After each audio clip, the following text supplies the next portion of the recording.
Hey, salut à tous, c'est Adam Bros et bienvenue dans cette toute nouvelle vidéo du concept qui n'a toujours pas de nom. On se retrouve pour la première vidéo de la saison parce que, je sais pas si vous avez remarqué, mais les 4-5 dernières vidéos étaient un peu plus légères, peut-être un peu moins approfondies. Donc voilà, aujourd'hui j'ai voulu reprendre un petit peu en douceur sur un sujet qui est plutôt léger et vous le verrez, les prochains vont l'être beaucoup moins, qui est donc les covers d'albums, ou les pochettes d'albums. Effectivement, depuis quelques années, on a vu la résurgence des vinyles. Leur part dans le marché des ventes physiques d'albums est passée de 3,6% en 2015 à 20,2% en 2019. Et si on reviendra un petit peu plus tard sur le cas du vinyle dans la vidéo, ça montre que pour moi, aujourd'hui, le disque est quasiment devenu un objet de collection plus qu'un outil pour écouter de la musique. Et un des atouts majeurs de cet objet est évidemment la pochette ou la cover qui sert d'illustration. Certains vont sûrement penser que c'est un sujet futile, qui n'a pas vraiment d'importance, mais pour moi c'est loin d'être le cas. Mais pour être sûr de bien comprendre le rôle des pochettes et pourquoi elles sont si importantes aujourd'hui selon moi et d'en analyser au passage quelques-unes, je pensais intéressant de revenir un peu sur leur histoire pour savoir comment elles sont nées. Et à la base, ça partirait d'un homme, Alex Steinweiss. Alors, son nom vous dit sûrement rien, perso j'en avais jamais entendu parler, mais c'est lui qui a plus ou moins inventé les covers d'albums. Dans les années 30, les disques, les vinyles à l'époque, étaient vendus dans des pochettes marron avec juste marqué le nom de l'artiste et le nom du morceau. Mais vers 1940, Alex, qui vient d'être embauché comme directeur artistique chez Columbia Records, qui est un label de musique qui est aujourd'hui énorme, a l'idée de mettre des illustrations pour attirer le regard des gens. Et alors, théoriquement, la maison de disques RCA Victor avait déjà utilisé des peintures pour illustrer leurs pochettes de vinyle, mais il y avait beaucoup moins une recherche graphique derrière. Donc bon, de toute façon, pour ce genre d'invention, il n'y a jamais un inventeur exact, c'est plutôt une pratique. Et derrière, durant l'histoire de la musique, la pochette a vu son rôle diminuer petit à petit. Comme j'ai dit au début, c'était des vinyles, donc c'était assez grand, on voyait même très bien avec des grosses pochettes et ça pouvait même servir de décoration, on voit bien les détails, genre par exemple, je sais pas si on s'en rend vraiment compte, mais ici c'est un poster de Orelsan. Mais ensuite, on est passé au CD. Et si la nécessité d'accrocher l'œil du consommateur est toujours présente, on est sur un format qui est quand même beaucoup plus petit. D'ailleurs, j'ai aussi une petite collection de CD à vous montrer. Parce qu'effectivement, un CD, on peut prendre par exemple celui du MLA, donc d'Alpha One, c'est quand même beaucoup plus petit. On voit moins les détails et ça rend forcément moins hommage à la pochette de base. Surtout que derrière, on est donc passé au smartphone. Et là, pour le coup, c'est un tout petit carré sur déjà un écran qui est plus petit. D'ailleurs, si ça vous intéresse, je viens de sortir une vidéo bonus sur ma petite, très modeste collection d'albums sur mon Instagram, si vous voulez savoir quels albums j'ai achetés, pourquoi je les ai achetés, etc. Et donc, avec la mort du disque, qui s'est complètement cassé la gueule les dernières années, beaucoup pensaient que ça allait être la fin des covers d'albums. Eh bien, au contraire, pour moi, la pochette d'album n'a jamais été aussi importante qu'aujourd'hui. Et je vais essayer de vous expliquer pourquoi. Parce que ce que cette analyse prend pas en compte, c'est qu'effectivement, la pochette d'un album, elle est avant tout marketing. Comme la pochette d'un jeu vidéo ou l'affiche d'un film. Elle sert à donner envie aux spectateurs, aux consommateurs, d'acheter le CD, d'aller voir le film, d'acheter le jeu vidéo. Mais en réalité, pour moi, elle est bien plus que ça. Alors que l'affiche d'un film diffère le plus souvent selon le pays et n'est la plupart du temps pas réalisée par l'équipe qui a fait le film de base, mais plutôt par une équipe de marketing qui fait des affiches. D'ailleurs, c'est pour cette raison que toutes les affiches se ressemblent aujourd'hui, en tout cas dans les grands blockbusters. Les pochettes d'albums sont quand même le plus souvent choisies par l'artiste lui-même. Et c'est pour ça qu'on se retrouve avec des grands artistes. J'avais regardé la vidéo de Nathan Z qui prenait l'exemple de Rihanna, dont la dernière pochette est ça. On imagine mal un film grand public, même d'un réalisateur comme Christopher Nolan, par exemple Tenet, tenter quelque chose d'aussi ambitieux et d'aussi artistique dans l'affiche de son film. Alors que là, pour l'artiste, elle peut se le permettre, parce que c'est elle qui le décide. Ces pochettes, elles contiennent donc, au même titre que l'album et sa musique, le message et la vision de l'artiste. Lorsque Daft Punk décide de faire quasiment l'ensemble de leur première cover avec simplement marqué Daft Punk d'une manière différente, c'est déjà un message qui est envoyé derrière. Là aussi, ça avait été fait par une équipe de marketing, ils auraient très probablement mis en scène les deux Daft Punk pour mettre en scène leurs personnages qui en plus sont assez populaires et qui se reconnaissent assez bien. J'en ai parlé à Stephanie McCain, dont j'espère que je massacre pas le nom, qui a réalisé la cover du dernier album de M le Maudit et qui fait souvent des peintures de pochettes d'albums sur Instagram. Elle m'explique qu'il s'était mis d'accord avec l'artiste sur des inspirations, des teintes, des couleurs, un format. On est donc face à un vrai processus créatif dont découle, selon elle et même selon moi aussi, une œuvre à part entière. On peut même penser à la pochette d'Abbey Road des Beatles, dont a même découlé une théorie du complot selon laquelle Paul McCartney serait mort et aurait été remplacé. Je me souviens même que quand j'avais été à Londres, à un moment je devais prendre le bus pour aller en centre-ville et je comprenais pas, il y avait personne dans les rues, on se tapait un énorme ralentissement en plein milieu d'une rue quelconque, je comprends pas et je regarde par la fenêtre et en fait c'était Abbey Road et il y avait des centaines de gens pour prendre des photos devant, encore aujourd'hui. Et si on parle de cover iconique, on peut aussi parler de celle de The Dark Side of the Moon des Pink Floyd, qui fait partie selon moi de ces pochettes qui feraient pas tâche dans un musée. Elle a été créée par Storm Thorgerson et Aubrey Powell et a été inspirée selon eux d'un livre de physique sur la dispersion de la lumière à travers un prisme. Le groupe a jamais souhaité donner la signification de la cover, donc ce qu'elle veut dire, et du coup il y a plein d'interprétations. Certains disent par exemple que la lumière blanche représente le début de la vie et que l'arc-en-ciel sont les différents chemins que l'on pourrait tous emprunter dans notre vie. On pourrait même y voir une très claire référence à une pochette d'Alex Steinweiss,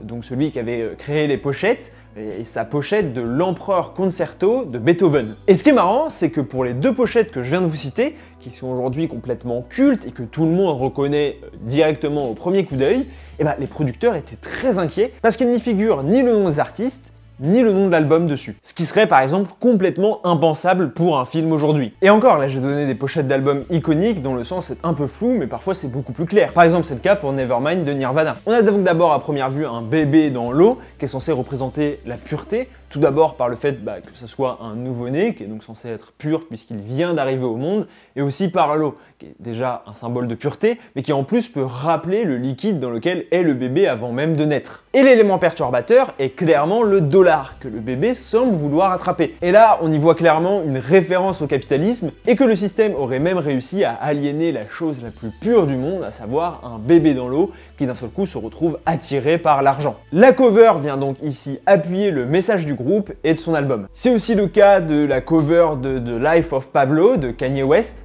où on le voit tirailler entre la célébrité et sa famille et une vie beaucoup plus calme. Et en France, on n'est pas en reste avec par exemple l'album Xe de Vald et sa cover qui est toute blanche. Alors, il est loin d'être le premier et le dernier à l'avoir fait, mais qui va dans un vrai message où il était un peu à contre-courant de l'industrie musicale, il voulait se démarquer. Mais le plus souvent, les covers, au-delà d'apporter un message, comme peut le faire par exemple la cover de Kendrick Lamar qui est très connue, eh ben, elles vont plutôt apporter une énergie, une sensation qu'on retrouvera dans l'album. Je pense à Lana Del Rey avec la pochette de Norman fucking Rockwell qui décrit parfaitement cette ambiance un peu onirique et nostalgique très américaine. Et il y a aussi Cyborg de Nekfeu avec un univers très robotique qui a été fait par Regular, qui est probablement celui qui fait les meilleurs covers en France actuellement, en tout cas dans le rap, c'est celui qui fait les plus connus. Et en écoutant un son de l'album, je peux pas m'empêcher d'avoir cette image et cette cover dans ma tête. On a aussi Fine Line d'Harry Styles avec ce bleu et ce rose qui vont donner pareil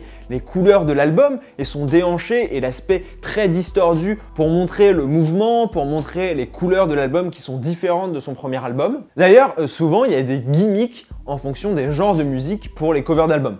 Par exemple, et ça je vous le dis parce que je sais que j'aime le rap, mais si vous en avez d'autres, n'hésitez pas à me les mettre en commentaire. Je sais que pour le rap, le plus souvent, c'est mettre une photo de soi petit. Ça cartonne, ils le font tous. Alors, il y a plusieurs raisons à ça. Tout d'abord, pour prouver une sorte d'authenticité, pour prouver un peu ses origines, ses racines. Souvent, les rappeurs, ils parlent de la misère qu'ils ont connue quand ils étaient petits, ce genre de choses. Et donc, une photo de petit, ça va ramener ça. Ça va aussi ramener de l'innocence pour entrer en contradiction avec souvent les paroles qui sont beaucoup moins innocente. Mais on a également tout le côté autobiographique de la plupart des albums de rap, et donc le fait de voir le rappeur enfant, ça va rappeler ça un peu. Bon, voilà mon autobiographie, voilà à quoi je ressemblais quand j'étais petit. Il y a même des études qui ont montré que les polices d'écriture utilisées pour les noms d'albums faisaient penser aux gens à certains genres. Par exemple, des polices plus arrondies faisaient penser à des albums et à des sonorités plus pop. Mais parfois, au contraire, on a aussi des covers qui sont complètement foirés, il faut le dire. Il y avait, je me souviens, Kalash Criminel, qui avait fait une cover pour l'album La Fosse au Lion, il me semble.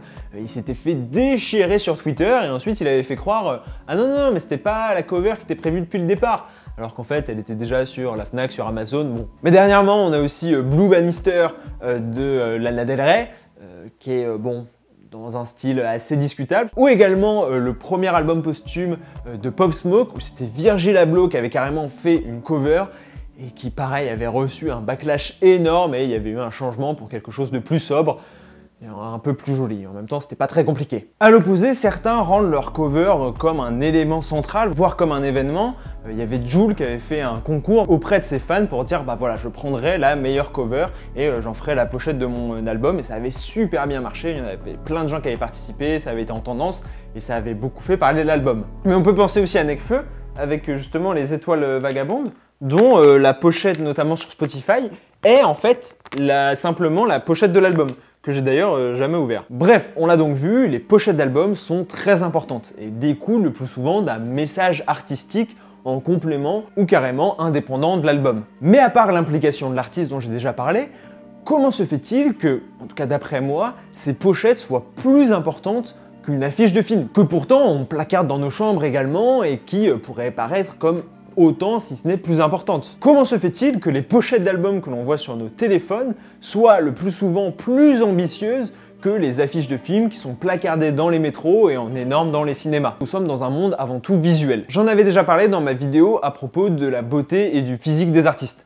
Mais là, c'est exactement le même problème. J'ai l'impression que notre cerveau a besoin d'associer à une image les sons que l'on entend, bien plus qu'à une autre sensation comme une odeur ou un toucher. J'ai expliqué donc quand j'écoutais Cyborg de Nekfeu, mais également Trinity de Laylo par exemple, où si vous mettez 5 notes, d'un seul coup j'ai la pochette de l'album qui va venir dans mon cerveau et qui va être la première chose que je vais voir quand je vais fermer les yeux. Et donc la cover va alors servir de réceptacle aux sensations que je ressens lorsque j'écoute ce morceau, et va donc servir à les illustrer. Et on aurait pu se dire que les covers allaient au contraire se noyer dans cette société où on voit des images partout, tout le temps, et on n'allait plus faire la différence, mais au contraire. Pourtant, elles ont dû s'adapter. On n'aura plus jamais des covers aussi complexes que celles de Michael Jackson ou encore des Beatles. Maintenant, les artistes sont obligés de s'adapter à leur époque, mais ce n'est pas pour autant que les pochettes d'albums ne sont plus importantes. Au contraire, puisqu'aujourd'hui, la plupart des écoutes de streaming se font via les playlists, c'est la pochette qui va donner envie aux gens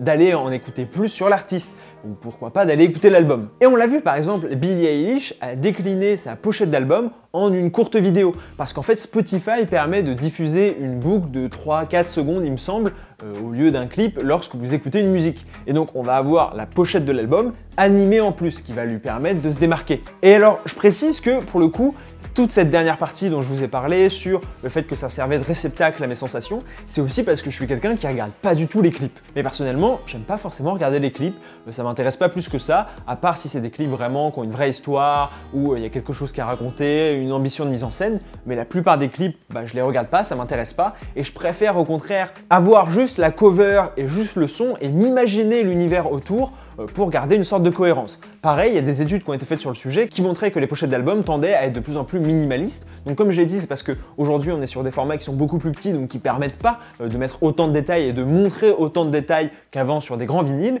mais aussi parce que ça permet de garder plus de cohérence. Si vous avez une image qui est très simple, très minimaliste, avec simplement des couleurs et voilà une typo précise, vous pourrez plus facilement la décliner en clip, en concert et ce genre de choses, que si vous avez quelque chose qui est très complexe, avec beaucoup d'éléments qu'il va falloir reprendre et replacer ensuite. En tout cas, dites-moi vous en commentaire quelle est votre cover préférée. Voilà, si vous deviez en choisir une, ça serait laquelle? Personnellement, ça serait sans aucun doute celle de Swimming. Voilà, je dis pas ça parce que c'est mon album préféré, mais bon, ça je vous l'expliquerai dans ma vidéo sur Instagram. N'hésitez pas aussi à me dire en commentaire si selon vous les covers sont aujourd'hui plus importantes qu'avant ou au contraire moins importantes. Je sais qu'il y a beaucoup de gens qui sont persuadés qu'elles sont moins importantes. Moi c'est le contraire, pour moi on est tellement dans une société où il y a de l'image partout que s'il n'y avait plus de covers aujourd'hui, que pour le coup plus personne n'écouterait d'album. En tout cas j'espère que cette vidéo vous a plu, si c'est le cas vraiment n'hésitez pas à mettre un pouce bleu. On se retrouve quoi qu'il arrive dimanche prochain 15 h pour un nouvel épisode de la Face Cachée 2. Je vais pas vous mentir, j'ai pas encore ce sujet, je suis en train de travailler dessus. À dimanche prochain, 15 h, c'était Adam Bros. Ciao!